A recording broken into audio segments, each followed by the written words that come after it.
No matter who you are or where you go, heading outside is always worth it. Welcome to Humans Outside, where we're using the Humans Outside 365 Challenge to build a life around spending time in nature while learning from fascinating outdoor-minded guests. I'm Amy Bouchatz. I've let curiosity be my guide as a journalist for 18 years. But life, including my husband's war injuries, had burnt us out. So we moved sight unseen to Alaska to see if a change of scenery and new focus on outdoors was just the shift we needed.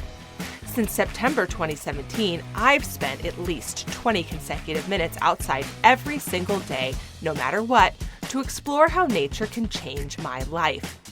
Ready to hear from experts and outdoor lovers who make heading into nature just a part of who they are while we work to do the same? Let's go! Hey humans! The longer I spend talking to people who spend a lot of time in nature, the more I see this truth in action. Going outside is a great way to discover or maybe even rediscover your why. Call it purpose or calling, vocation, or something else. It's the driving force that helps you understand who you are and what you want to do. Spending time outside just seems to clear out all the clutter so you can see your life clearly. Early in season 4, I talked to someone who found that to be so true it changed everything about what he does today. Mikah Meyer is now an LGBTQ outdoor advocate, but that wasn't always the case. This episode is all about how you too can find your own why outside. And as I continue our summer break from new interview episodes, now is a great time to take a listen to Mikah's personal experience with this and what it can mean for you. Here's the episode. Mikah Meyer is not one to shy away from a big, impossible-seeming dream. A professional vocalist, he left his gig in Washington, D.C. in 2016 to chase what seemed like an impossible project with a big goal: travel around the U.S. and become the youngest person ever to visit all of the national park units, a journey that includes not just the official national parks that you know that have that national park in the title, but also the other locations in the park system like national seashores, battlefields, and monuments. In 2019, he accomplished that goal after spending 3 years chasing the dream and raising money to make it happen as he went. And while his feat and the other adventures he's accomplished since then, such as his recent adventure biking across Oregon, are definitely impressive, I've invited Mikah here today to give us some insight into an important part of pursuing a life outside: finding your why. That's because what Mikah set out to do with his parks project and the why he found along the way as he was living and doing life changed as he went, putting him in a unique space to now advocate for a cause that's personal and important to all outdoor users. But we'll get to that. Today, Mikah is going to give us his insight on not just finding your why, but working with it and through it to give your life outside a richness of meaning. Oh, Mikah, I'm so excited to welcome you to Humans Outside. Thank you. It's a pleasure to be here, beaming all the way across to Alaska. Yeah, where you've been before as part of your parks project, and to places that I've definitely never been here. So that's exciting. Yeah, it's always a cool experience when I run across people who talk about, oh man, like driving to Alaska. And I'm like, yep, did it. Yeah. And then they're like, oh, we're going to Denali. It's the most wild place in Alaska. I'm like, Oh man, if that's not real life. And I can say that as someone who's not even been to the most wild places of Alaska. Boy, it gets wild fast here though. It doesn't really take much. I do have to say, and this was legit one of the things I thought after spending a summer in Alaska, and realizing its size, but just also how much of it is remote. Like, as a citizen of the United States, I'm so comforted that we have it, because I'm like, if global warming, makes the lower 48 uninhabitable, like we could all move up to Alaska. Like we have a place where we can go to. So it's very comforting to know that we have it. That's true. And so many people here embrace that and prep as if. Yeah, exactly. All right. So we love to start our episodes imagining ourselves in our guest's favorite outdoor space, hanging out, chatting with you in a space that you love, as if we were all in the same spot instead of beaming across the magic of podcasting. Okay. So if that was the reality, where are we with you today? So it's not one specific place, but it's an activity. And Hmm. it's an activity that I discovered on my national parks journey and that I've recently learned many people do not seem interested in. And that activity is a multi-day rafting trip. And I discovered this because next month I'm taking off on 3 different rafting trips as part of my work, and I get to bring an assistant along for free. And so I was inviting my friends to join and thinking they're going to love this. This is like a $1,500 trip that they can come along for free. And I was shocked by how many people were like scared of it. They were like, "Oh, I don't know how to raft." Like they didn't realize that you just get to sit along. They were afraid of sleeping, in a canyon or something. I'm like, "No, it's super glamorous." Like they build these trips for retirees. Like trust me, it's nice. Um, but I was just surprised at how many people sort of heard about multi-day rafting trips and were really afraid of embarking on them because I found them to be one of the most amazing experiences that we offer in the outdoors, particularly in 2021 and beyond, because they're that rare opportunity that I think my parents' generation talked about a lot of like getting out into nature and really disconnecting from it all. Because even the the vast majority of our national park service sites, you have cell phone service now, and so Right. to really disconnect from it all is such a rare opportunity that multi-day rafting trips provide. And so that is my favorite outdoor space because it can happen anywhere all over the world. You can take part in this space, and it's such a unique moment that still exists that is hard to come by otherwise. Yeah, that's so great. I'm glad we're going there with you because I'm definitely lean towards the people who are like, oh, I don't really know if that sounds like me. Uh, but I think my fears on that are it sounds wet, it sounds cold, it sounds like I might have to go to the bathroom in a can. Do I want to do any of those things? Not really.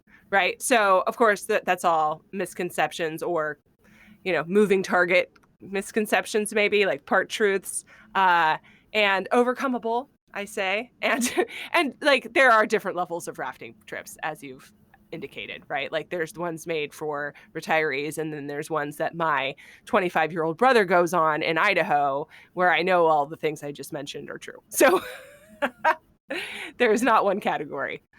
I Um, mean, they really do sell it well when they say like, yeah, you're using the bathroom in a place that or on something you might not have ever expected, but I can guarantee it'll be the best view you've ever had while you've done it.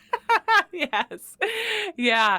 Yeah. Not to get too in the weeds. I mean, pun intended, but Literally, yeah. yeah, but we have something of like a private competition here with my friends on where that might be for you, Oh, yeah. Hmm. because there are a lot of great views here. So who's done the best one? But anyway, I digress, I say. So so, okay, first of all, tell us about how you became someone who likes to go outside. Like, how did we even get to this point where you're begging people to go on rafting trips with you? It's funny because I think if you look at my background, you would assume that I'm probably one of the least outdoorsy inclined people that should exist. I grew up in Nebraska, which is one of the flattest states in the country.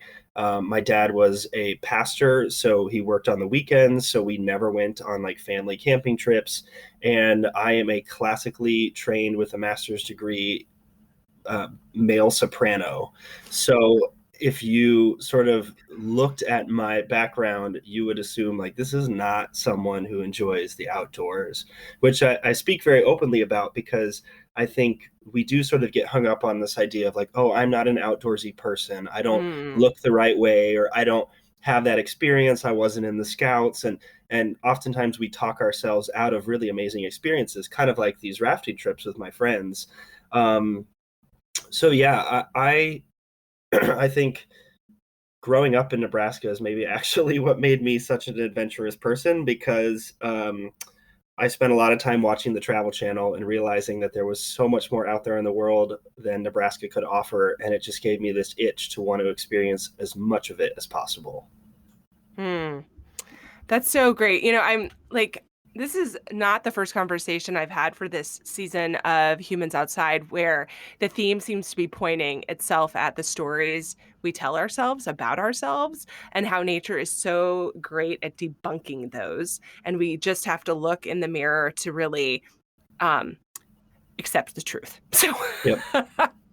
Like, for example, I, for a really long time, have characterized myself as not that outdoorsy, but I've spent 20 minutes outside every single day for over 1,400 days. And I live in Alaska and I do all sorts Yeah. of outdoor things as a part of that. I think we can all agree that I am probably outdoorsy, but even like saying that was hard for me, right? Like, oh, like I'm like catching in my chest. Well, I'm not as outdoorsy as some people, or I don't really love being outdoors all the time, So it's all about those things that we tell ourselves that aren't accurate, Well, So and yeah, understandably, like the extremes are going to be the most entertaining and the most, um, helpful to advertisers. And so Bear Grylls is going to be a lot more entertaining, and the incredibly fit, very attractive person in your outdoors gear is going to help you sell it the most. right. So I think we're just sort of conditioned to viewing outdoorsy people as some sort of extreme, and we just sort of need to rework that in our brains that being outdoorsy does not mean you have to be eating bugs off of the backside of a mountain. Praise And it God. also doesn't mean, yeah, that you have to look a certain way or have this certain type of clothes or gear. And, just like we use professional athletes to inspire us to play basketball, um, I think we should look at outdoorsy people and those in ads in sort of the same way of these are people who are doing something to an extreme, who are hopefully inspiring us to get out there and do it ourselves, but we don't have to be like them to do that. Yeah. Oh, so true. Okay, so tell us about your parks project. How was it born? What was your reason originally for wanting to visit all of the park units when you first got started? Yeah, so my dad passed away from cancer when I was 19, and he was just 58 Mm, after a 3-year battle with esophageal cancer. And it really sent this important message to me that, oh, we're not all guaranteed to make it to 65, where you're able to retire and do those things that take more than 2 weeks vacation. mm, And my dad loved road trips. So a few days after his funeral, I took my first ever independent road trip as a way to heal from sort of the past 3 years of chemo treatments and mm-hmm. radiation and surgeries, and really found a healing experience through that, and vowed to myself that I'd do one road trip every year for the rest of my life around the time of his passing. Mm. Which, when I finished that master's degree in classical singing, all of my friends were like, okay, it's time to move to New York. And I thought, well, I don't know. Like, I want to explore and see if New York is really the place for me. What if I visit Salt Lake City and I love it? And so I lived out of my dad's car for 9 months. I sort of cranked up the dial on that annual road trip to something crazy, and did that from age 25 to 26, and tried to re envision this 9 to 5, work till 65 life. Mm. Because what I figured out, I was talking to this woman I was couch surfing with in Montana, right outside of Glacier National Park, and she said, "Oh, your road trip makes total sense. You just decided to retire for a year now Mm. instead of 65." And so as I was driving around the country, I started to think about that a lot, and I thought, well, yeah, if I took 1 year of my retirement from age 65 through 75 and I inserted it every 5 years in my life, 25, 30, 35, 40, etc., then by the time I reach 75, I'll be caught up with my peers. But if I die at age 58 like my dad, I won't have lost Mm. out on retirement. I'll have had 7 years of retirement sprinkled every 5 years.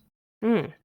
And so basically, this parks journey came about when I turned 28. I was like, "Oh, Micah, it's time to buck up or shut up. Like, are you gonna do this theory that you've come up with for your life, um, and see if it's like plausible or not?" And I'm like, "You can't tell this idea to other people if you don't do it yourself." So Right.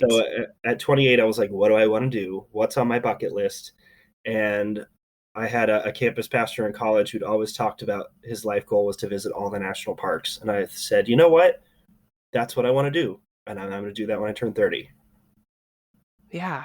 Oh, so cool. Okay, so along the way, like as you went through that journey, I mean, which was not, I mean, not a short trip, right? And lots and No. lots of things we could talk about making that possible and the moving, all of the intricacies of that. But throughout that, you developed a much bigger purpose and your what has become your advocacy passion. Um, So tell us about that and how you went, maybe an overview of how you went from chasing this dream to, put your money where your mouth was, sort of, right? Into something entirely different. Well, the initial goal was really just to share this message that I had learned in a hard way with Mm, my peers in a way that was less hard to learn it. Because as I traveled and as I met people, I realized that people my age in their 20s seemed to think they were guaranteed to live forever, or at least until 80. right. But when I met other folks who were of retirement age and beyond, they were all like, "This is so smart that you're doing this." Like, I've had so many friends die young. And so the initial idea with this road trip was maybe I can do one of my bucket list goals to an extreme degree such that it'll get media attention and social media attention. And then I can positively share this message with other people so that they sort of don't make the same mistake, Right. and miss out. And sort of funnily enough, people really hated that message. I got a lot of I got a lot of What you hate mean that mail. people are like the end is near, is that's not doesn't play well? I mean, when you put it like that, yeah. Um, I just got a lot of nasty emails from people who called me a trust fund kid, and I'm like, Oh, do you know how much money campus pastors make? It's like less than public school teachers. Like, I think maybe they thought my dad was Joel Osteen or something. yeah. Um, but it was just, people were really mad at me, and I think a lot of it comes from this idea of like, it's not fair that you get to do that and I don't Mm, get to. Because when I see these articles about youngest person to visit every country, that's my first thought too. I'm like, what a trust fund brat. Like, right. but ultimately that comes from a place of frustration in my own life that, well, how come they get to do that and I don't get to do that? Yeah. So so yeah, it was initially sort of tough going, trying to figure out how to get that message out. Um, but in sort of a beautiful poetic sense, that message changed in a way that I never expected, but as I would come to learn throughout the course of the road trip, was actually way more honoring my father and honoring the lessons of his life than I even guessed when I started. Yeah. Yeah. Okay, so as you're talking about the goals, I'm remembering people's reaction to when I say we sold our stuff and moved to Alaska, or we live in Alaska. The response is always, "Oh my gosh, you're so lucky." In fact, I met somebody just at a trail the other day "Oh, we live here. Oh, you're so lucky." They live in San Diego, by the way. So, I mean, Oh. right? So, because I'm looking at that, by the way, it had like poured rain the day before this, and I'm looking at, and I'm getting like feasted on by mosquitoes as she says this. And I'm thinking, really? Because you live in San Diego. Anyway, but moving here was on purpose. There was no luck involved. I like we sold stuff, we relocated here, we made it work because we wanted to live here. Just like if you wanted to go on a road trip for an extremely long time, you left your job, you raised money, you sang for your supper, and you made it work, right? Like there's no magic involved. It's just purpose and intention and doing it.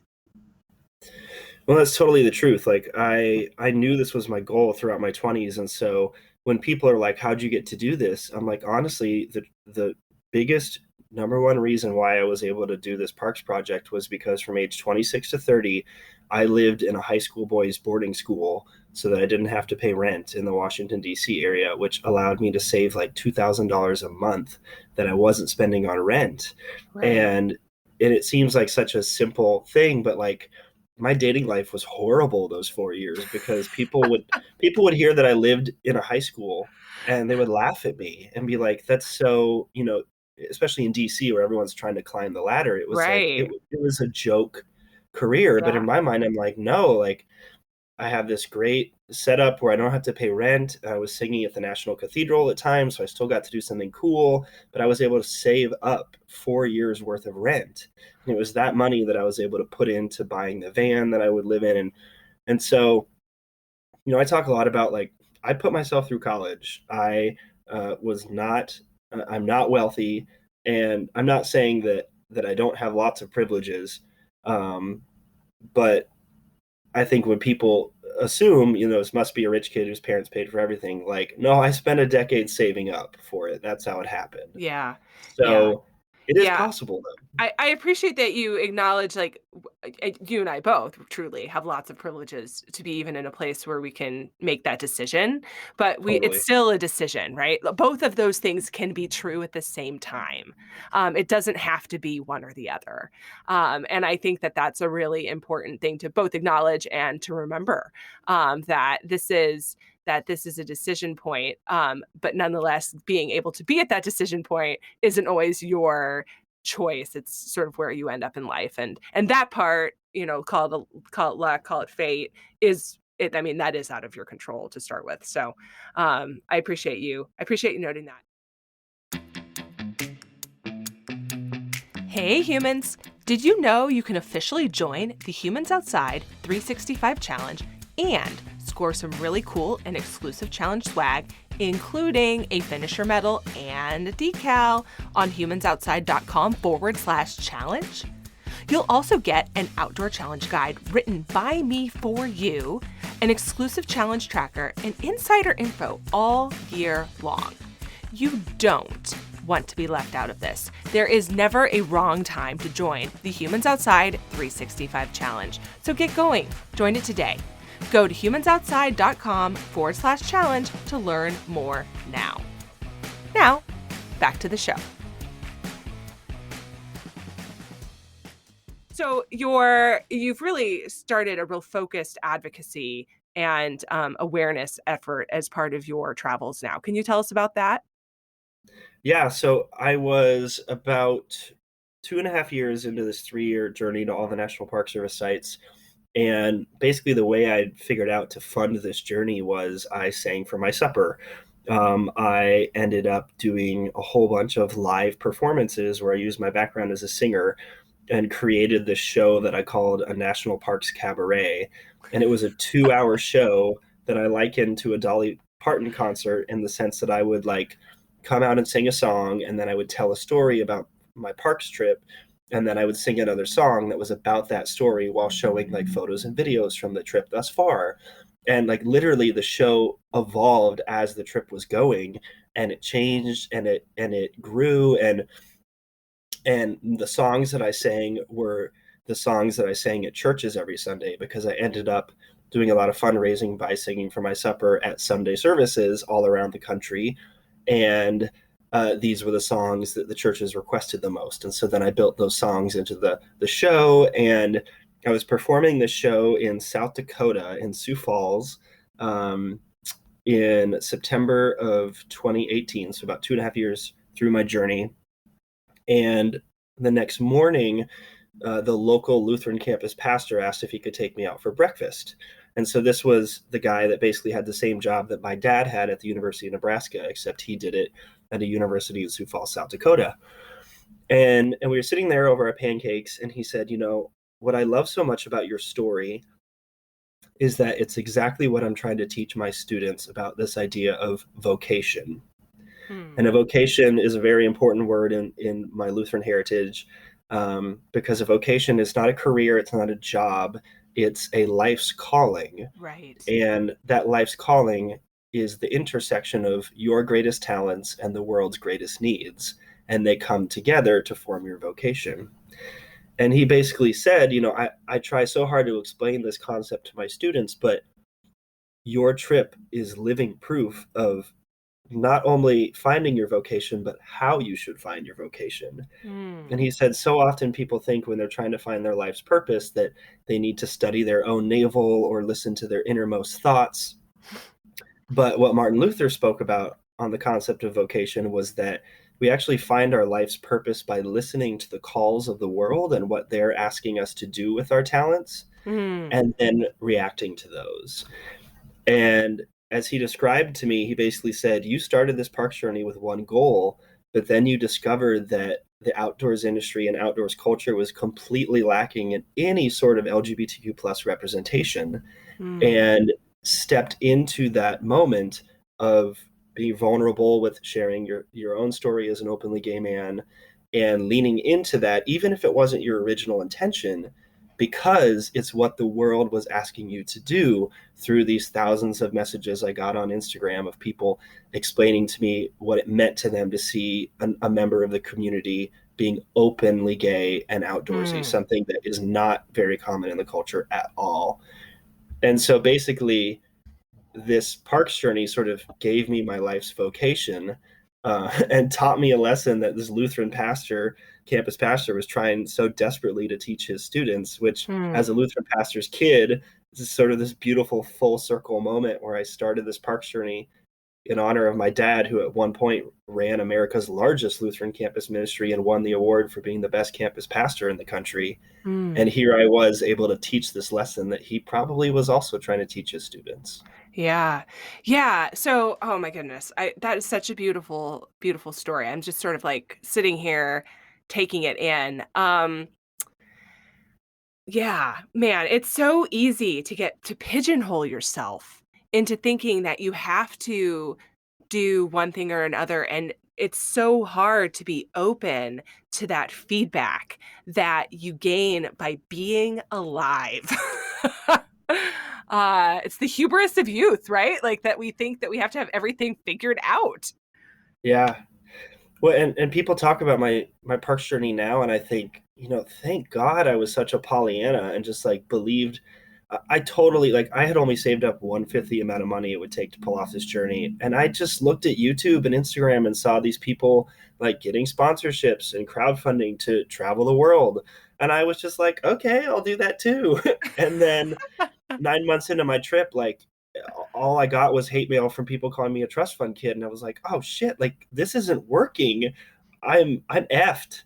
Yeah. And and and then sort of discovering a way to stay alive on the road, and through that discovering this vocation. And in some senses, like, my naivete was what gave me the spark I needed to jump on the road, and then I guess Right. tenacity to keep going. Who knows? Yeah. Okay. So, um, I'm wondering if you can talk about how, if at all, nature and spending time outside gives you a willingness or the ability to see that you could change your why, to an openness to shifting your perspective and finding that vocation. Well, one of the things I love the most about travel, there's a quote, and I don't know if it's incorrectly attributed or not, but I've seen it all over social media, and it's about, travel being, um, sort of the anecdote for prejudice, and basically the more we travel and the more we meet other people, the more we realize how similar we are, and it makes us less afraid. And I'm totally butchering the quote, but it's that concept. And I think of something really similar when it comes to traveling, in the sense that, like my first road trip days after my dad's funeral, there's a big power in putting ourselves into different physical spaces, Hmm. in that it helps us open spaces in our hearts and minds that we might not be able to in our typical surroundings. And for me, I think I've discovered that in myriad ways. My first big road trip, the 9-month one that I took after grad school, was really pivotal in me sort of accepting myself as a gay man and coming out of the closet and being comfortable with that. And what I realized was, it's because I was traveling nonstop. So if I met somebody and they were offended that I was gay, I was like, I don't care. I'm leaving town tomorrow. And so sort of all these feelings of judgment and expectations that come with living in one place, growing up somewhere, going to school, I was completely void of that for 9 months, Hmm. because there, if somebody judged me, I didn't care because I was leaving town. And Right. so, like, that was a lesson I took from that trip. And I think whenever we travel, whether it's to a different part of our own state or around the world, it gives us that ability to learn something new about ourselves by being in new physical spaces. And so, Right. like, what better place to do that than the most beautiful places in America, our Yeah. national parks? Yeah. Okay. So the other thing I'm wondering is like, there's leaving, like having peace out is one thing, right? So I don't have time for your negativity because I'm literally leaving and I don't care. Yeah. But then there's also when you put yourself in wild spaces, there's naturally a lack of humans. That's the point. Mm, And mm. so there's just less potential for negative feedback. There's less incoming feedback at all. And what you have is an openness in a space, literal physical space, but also the mental space to process and let your brain move through emotions and how you're feeling about things. And like, even without knowing you're deciding how you feel about things, you decide how you feel about things. It's like, it's a process space. It's I think a recreational therapist we had on the show a long time ago talked about it as being that outdoors is a container. So it gives Mm, you a container for that process. And I'm wondering if you find that to be true as you've visited all of these. I mean, there's national park wild spaces, and then there's the unit wild spaces, which are yeah. legit like, there's no infrastructure there. Goodbye. Yeah. Well, I think, people joke about like, oh, I had this thought while taking a shower, and they're like, oh God, a shower thought. But I love shower thoughts because, we are so bombarded with noise in our life nowadays, whether that's the TV, the physical noise of the city surrounding us, or our neighbors mowing the lawn, or whatever, or just the noise of constantly being connected. That at any moment, anybody can contact you through your cell phone, and we're just so inundated with stimulus Hmm. that I love shower thoughts because you're basically doing one thing, your body is sort of going in motion, and it allows your brain to explore in a way that I don't think we can normally. And whether it's Cheryl Strayed hiking the PCT or going out for a walk in your neighborhood, I think nature sort of gives us that same experience, and that it gives us a moment where we're focused just on, I'm putting one foot in front of the other, and your Right. body sort of goes into autopilot, and then it allows your brain to open up in ways that it can't when you're trying to manage your email and your kids and your homework and your job. And um, so I think that's sort of the greatest power that these wide open spaces have, and particularly, like you mentioned, those that are further off the beaten path. Because I remember being in Yosemite and having the most incredible sunset ever at Glacier Point and looking at Half Dome. And it was right after the fires of that Hmm. season. So it was only like 3 days after they'd even let visitors in. And at twilight, right after the sun went behind the mountains, like 90% of the crowd left, and there were only like 30 people left at one of the most popular sunset spots in the whole National Park Service site. And everyone was quiet except for these like four teenagers.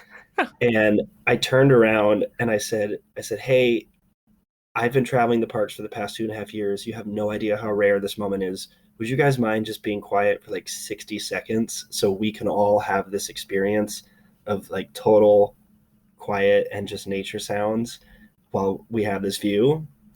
And right away, one of them screamed back, "No!" And they all laughed, and it was Yeah. frustrating because I had been to those other places where I'd had these amazing views, Hmm. and because they were less popular parks, there was no screaming child, there was no Right. car radiator or whatever, and you know, those are the moments that take your breath away. Yeah. And whether it's those or just strolling along on a path, like, I think putting ourselves in those physical spaces allows spaces in our hearts and minds to do things that they wouldn't otherwise. Right. So I'm thinking about the fact that it's possible to find those sort of quiet, wild moments in spaces that are closer to home.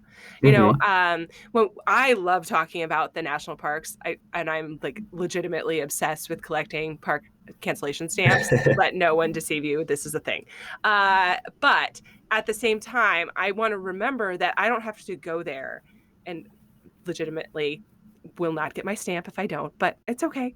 I don't have to go there to find that. Even in city spaces, you can find a corner of a park where you can either tune out those noises or be further away from some of those noises and Yep. have that moment. It may not be, it will definitely not be that view at Yosemite. Like, okay, let's acknowledge that, right? But it'll be what's available, and it is available. I'm thinking, I used to live in Washington, D.C. And so, it's very, just like you, right? So it's very, very chaotic there, right? Lots of people.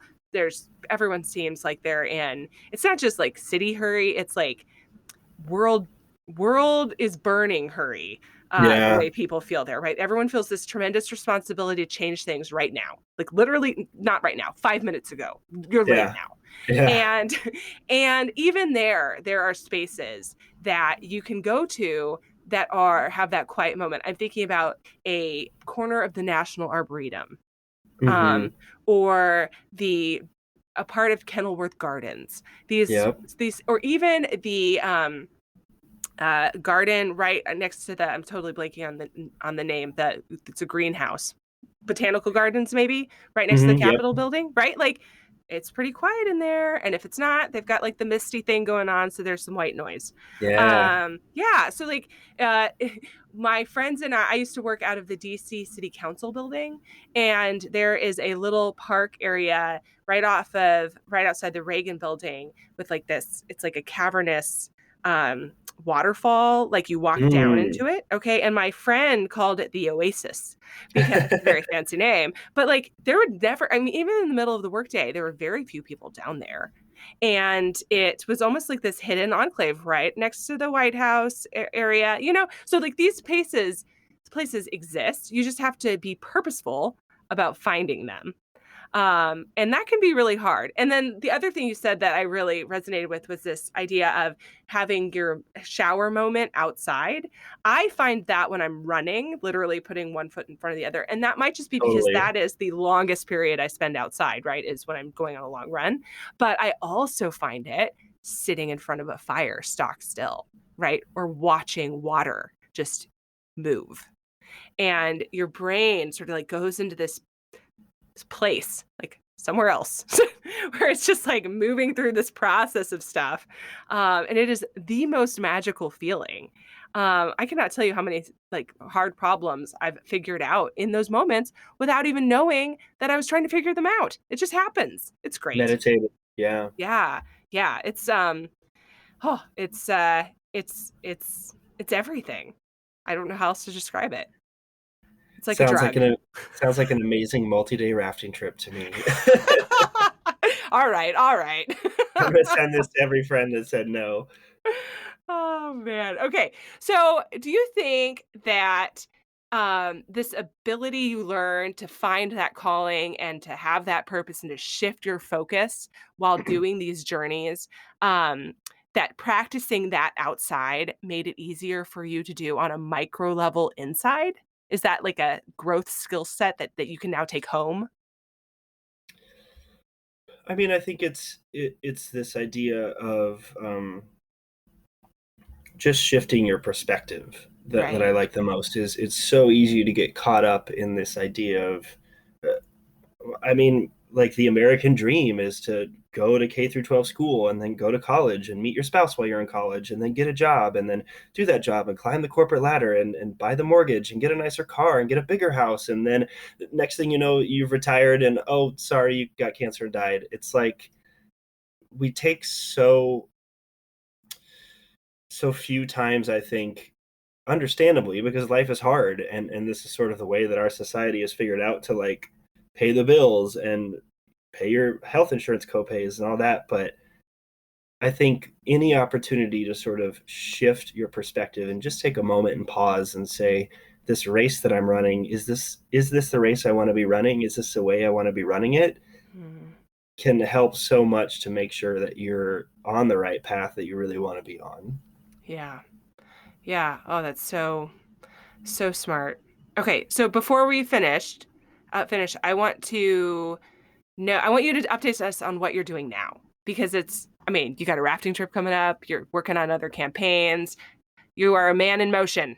So, so okay, you cycle across Oregon, you're working on a safe spaces campaign. Like, tell us about all these things. What are you doing? Yeah, so I'm really excited about the big project I'm working on now, which is sort of an extension of that parks journey, and it's because given the media attention of that national parks journey, everything from NPR to the BBC to the Today Show, etc., I got lots of messages from people, and so many of those messages were page-long emails of people that just wanted to share their story with someone who they Mm, thought could relate. mm, And one of the things I heard so often from people is that sort of as you talked about, like nature is this space where they really love to be, and they love to be out there because they feel like, nature doesn't judge them. Hmm. And unfortunately, in many of our natural spaces, there are lots of other people who do judge them. And specifically, a lot of the messages I got were from members of the LGBTQ plus community who shared traumatic experiences of everything from hate crimes to microaggressions, of just feeling like they had to expend so much energy in these outdoor spaces just to defend who they were from other humans. And they wish that there was a way that they didn't have to do that.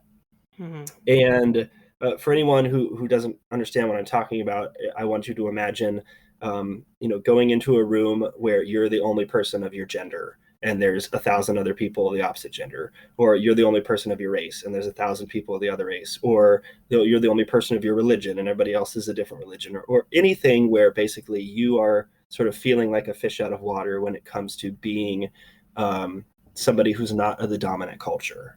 And that's what so many people were expressing, and it sort of feeling like a weight on their shoulders that made it harder to be who they were. As we talked about with my Parks road trip, when I didn't have the judgment of my teachers and my parents and my peers, I felt so much more free to be myself and learn who I was. So basically, people sort of yearning for that experience. And as I thought about what I could do with my experience and my platform to help those people, I came up with this concept called the outside safe space. And it's inspired by the upside down pink triangle safe space symbols that Hmm. some teachers put on their doors to indicate that that teacher is a welcoming and accepting person for LGBTQ plus youth. And it takes that same idea from being on doors, indoors, to being outdoors, to being outside. And it's a symbol that I made that is a tree that's completely made out of triangles to honor that original symbol. And it's got the rainbow flag in it, the bi flag, the trans flag, and a tree trunk of all different skin tones to show that people of the LGBTQ plus community come from all these backgrounds.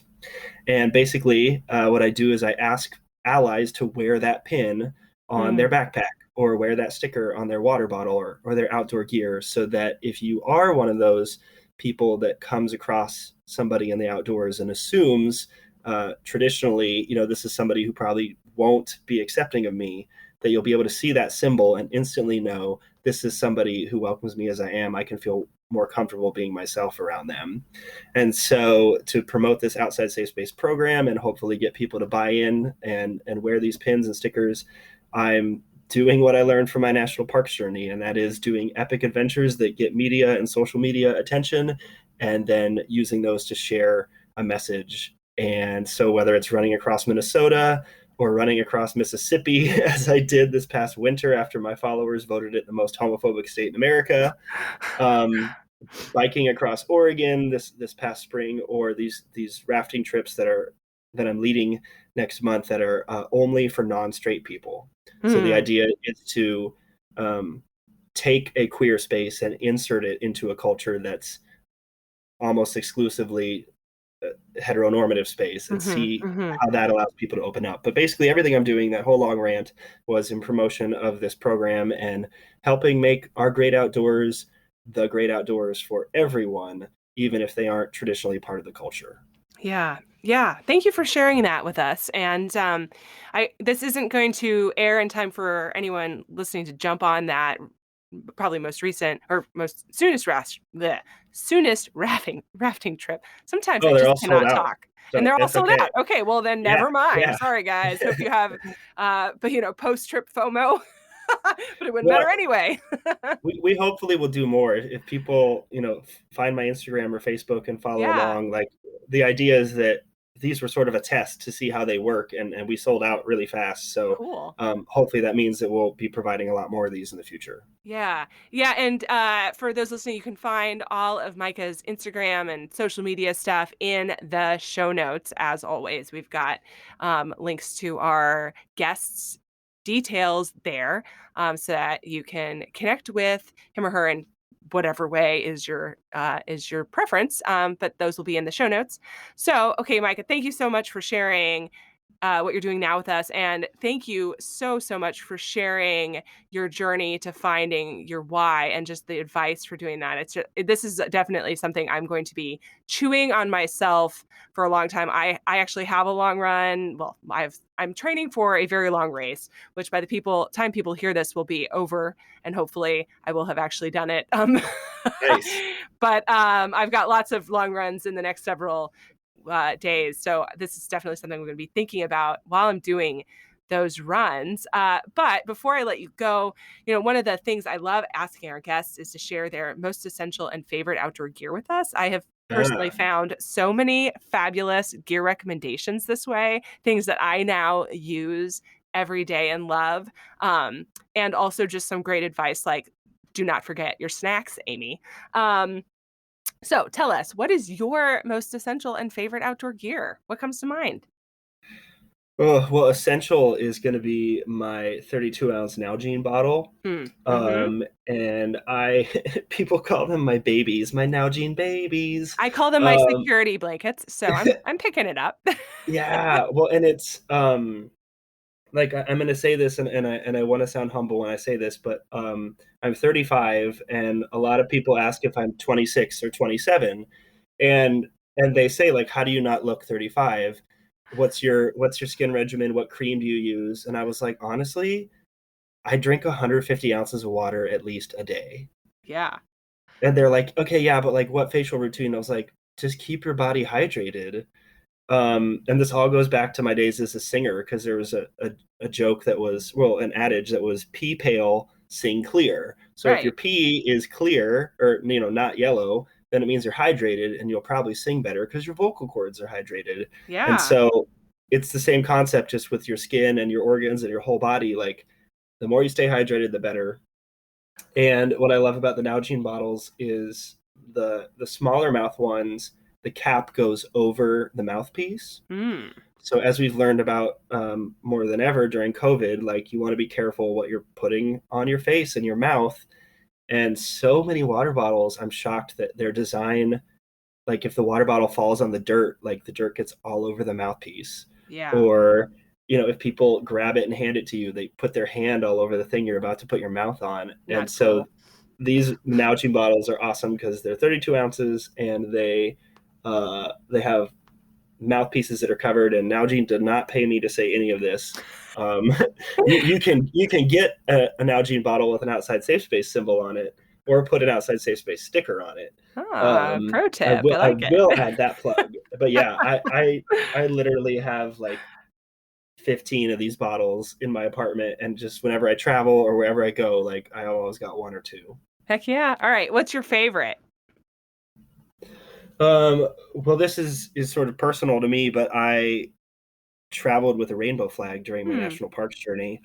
And once I started about a year into my journey to really share about being gay, I found that it was the easiest way to communicate in a photo, like that I'm not straight and I'm out here in this heteronormative space, the outdoors, by taking a photo with a rainbow flag in front of Delicate Arch or Half Dome or whatever iconic, recognizable outdoor site there was. Yeah. And it's my favorite because every time I did it, it always sparked a conversation.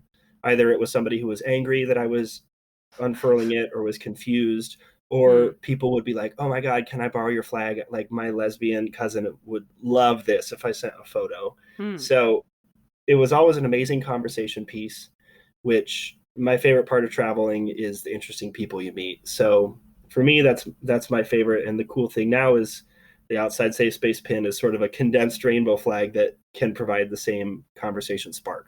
Hmm. Hmm. Beautiful. I love it. Thanks for sharing those things with us.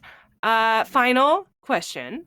Okay. I love to walk out of these conversations just sort of hearing about an outdoor space that is important to you. Uh-huh. That is something that when you close your eyes, and you think, I'm outside in my brain. Like, where are you in this moment?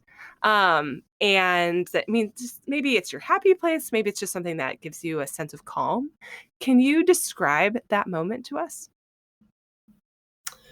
So you mentioned you're a runner, and I totally connected with everything you said because, especially during the pandemic, I got really into running.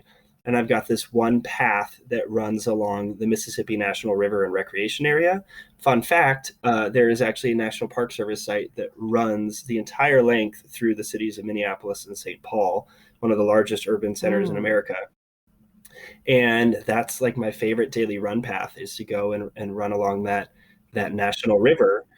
And I just made this video with some friends of like sort of my favorite route, and I put it on my Instagram, and it was so cool to have people from all over the world be like, oh my gosh, I lived in Minneapolis and I love that path.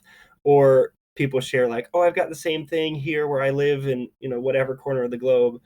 And so it was fun just to see how, like, as we talked about, like, people have these spaces that mean so much to them, and literally in the center of a downtown can be your happy nature place. Yeah. Oh, that's so beautiful. One of my favorite places is also a path that I run, and it's just such a sense of calm that I get by closing my eyes and envisioning myself there, and moving through that. So thank you for sharing that with us. I appreciate it.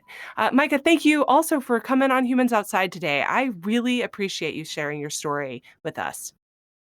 It's a pleasure. And if you're hearing this and you want to share your story with somebody, send me a DM, because I love hearing people's experiences in the outdoors, and whether it was some tragedy that sparked them to do something epic, or they're a member of the queer community and they connect in that way, or they just love epic road trips. Like, I love hearing people's stories and sort of your listeners why, just like we talked about in this podcast. Thanks so much for listening to this week's episode of Humans Outside. If you've enjoyed this episode, give us a little love and leave a rating and review to make it easier for others to find the podcast too. What you say matters. It really truly does make a difference. And until next time, we'll see you out there.